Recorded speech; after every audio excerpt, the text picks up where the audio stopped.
ito pong si Sara Diskaya, maliwanag mga kababayan na tawag dito, arestado na po.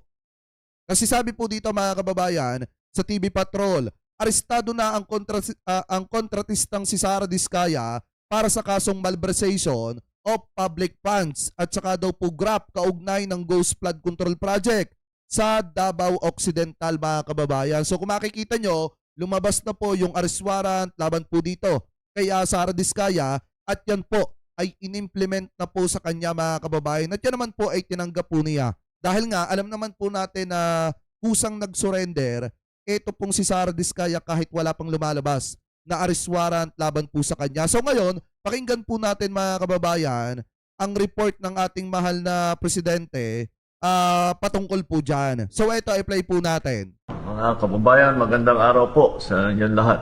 Meron lang po akong update tungkol sa iba't ibang kaso tungkol sa flood control na mga problema sa mga... Sabi dito, ay wait lang, may nag-comment. Ano yun? Bakit ibinaba ng driver niya sa Cannon Road? Di kaya may kinalaman ang driver? I mean, binayaran yung driver. Hindi ko mga kababayan masasabi eh. Kasi ako pag may gusto akong puntahang lugar, alam nyo naman mga kababayan, pag umaalis ako ng bahay, may sarili po akong driver. Ano po, dahil hindi pa ako gaanong magaling magmaneho sa Manila.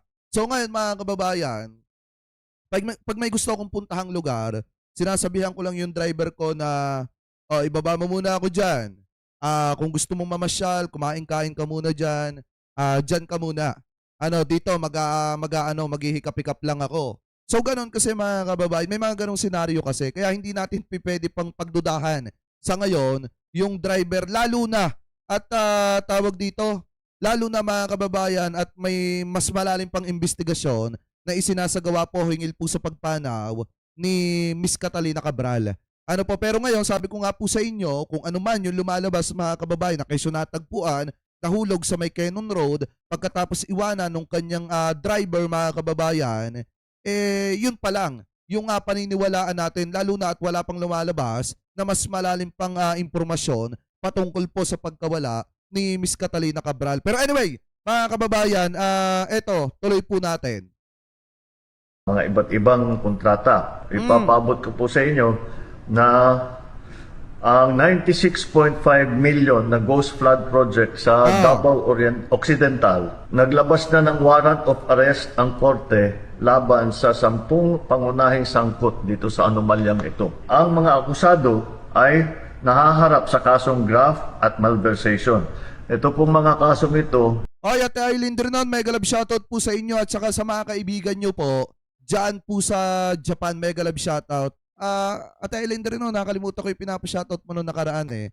Comment mo nga dyan. Ay, shoutout po Hindi po bailable ito. Hindi pwedeng bayaran ang kanilang para sila'y makalabas sa kulungan. Kabilang na po rito si Sara Diskaya na sa kasalukuyan ay nasa kustodiya ng NBI. Bukod dito, may 8 opisyal pa ng DPWH ang nagpahayag na kagustuhan nilang sumuko. Ito po ay patuloy namin ang gagawin at simula lang po ito at patuloy namin ito imbestigahan. Maliwanag na yung mga kasong kakaharapin ng mga nalabsan ng warrant of arrest mga kababayan unavailable.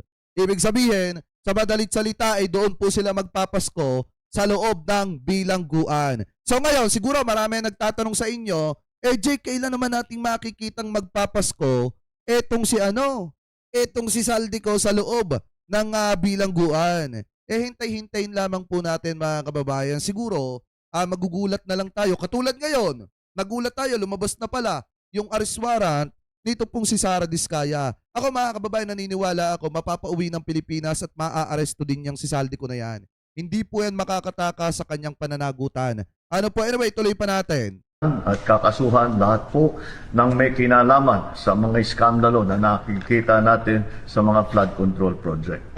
At titiyakin po natin na hindi lamang sila ay makakasuhan, kundi maibalik ang pera ng ating mga binayad ng ating mga kababayan ay ibalik sa kaba ng ating bansa. Kita nyo kung gaano kagaling ni PBBM, siya lamang po nakagawa niyan.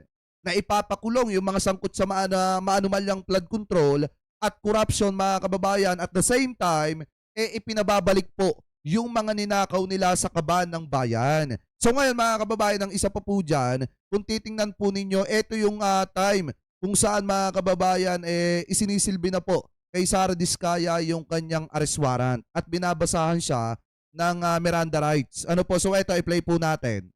Recorded gamit ang body-worn camera.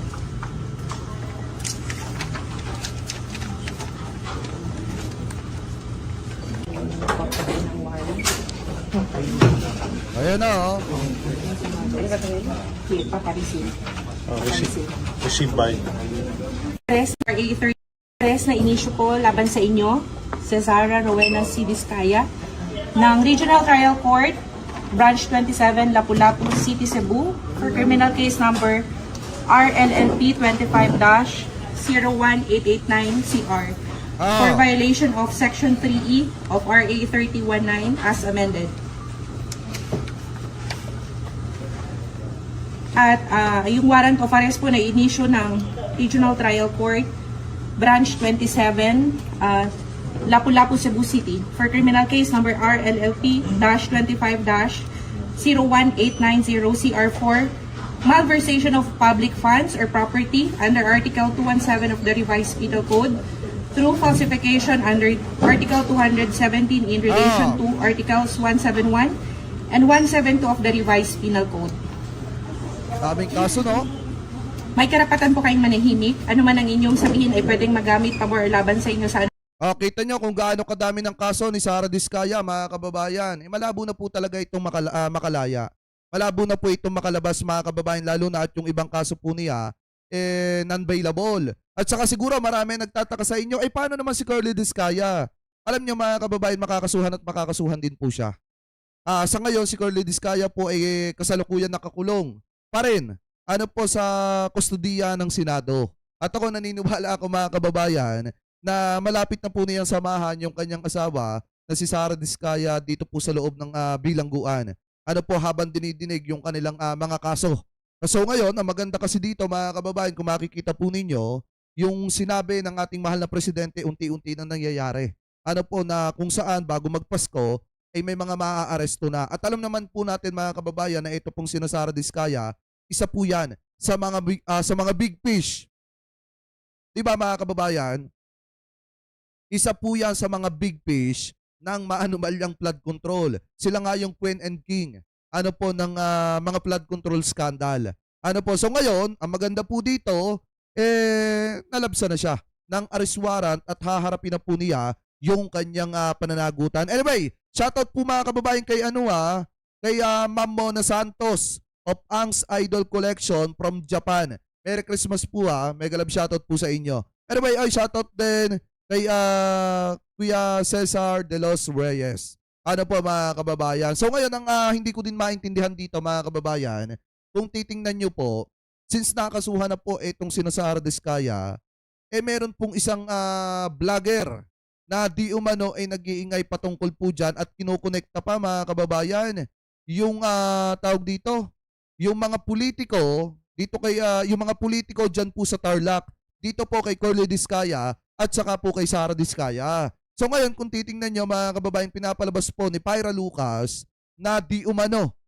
kasabwat at kasangkot daw mga kababayan ni Sara Diskaya, ito daw po mga politiko diyan po sa Tarlac. Maliwanag naman mga kababayan na oo nga, ipagpalagay natin may mga pananagutan yung mga napangalanan ng mga politiko. Pero mga kababayan, yung gawa ng kwento at ikonekta kung kani-kanino, kina Saldico, kina Sara Diskaya, kina Curly Diskaya, parang napakatindi naman po ata nun. Ako magtatanong lang naman ako, kaya ako kasi pinakita ito mga kababayan sa inyo, magtatanong lang naman tayo dito sa ating kaibigan na si Pyra Lucas. Magkano ba? Magkano ba ang ibinayad sa'yo nung tao na nasa sa likod mo para pabagsakin yung mga posibleng makakalaban niyo sa politika sa darating na 2028 national election? Ako nagtatanong lang naman. Mga kababayan, wala naman ako pinapangalanan. Tanong ko lang naman kay Pyra Lucas kung magkano ba. Kasi siya naman po nag-post nito mga kababayan kasi sabi ko nga mga kababayan, nagpipiling rapid tulpo in action hindi naman po siya rapid tulpo in action. At saka ang isa pa po dito, tinutugis pa po siya ni Bitag, ni Ben Tulpo. Dahil nga po dun sa isang OFW na iniskam niya po mga kababayan at pinababalik sa kanya yung pera na iniskam po niya. So ngayon, ang matindi pa dito mga kababayan, bakit kailangang ikonekta ng paulit-ulit kung kani-kanino ito pong mga politiko na naandi dito mga kababayan sa Tarlac? Nakakaduda lang naman. Kasi siguro baka malaki yung ibinayad kay Pyra Lucas nung politician, mga kababayan, na posibleng makakalaban ng mga ito, nitong mga mayor, congressman, diyan po mga kababayan sa Tarlac.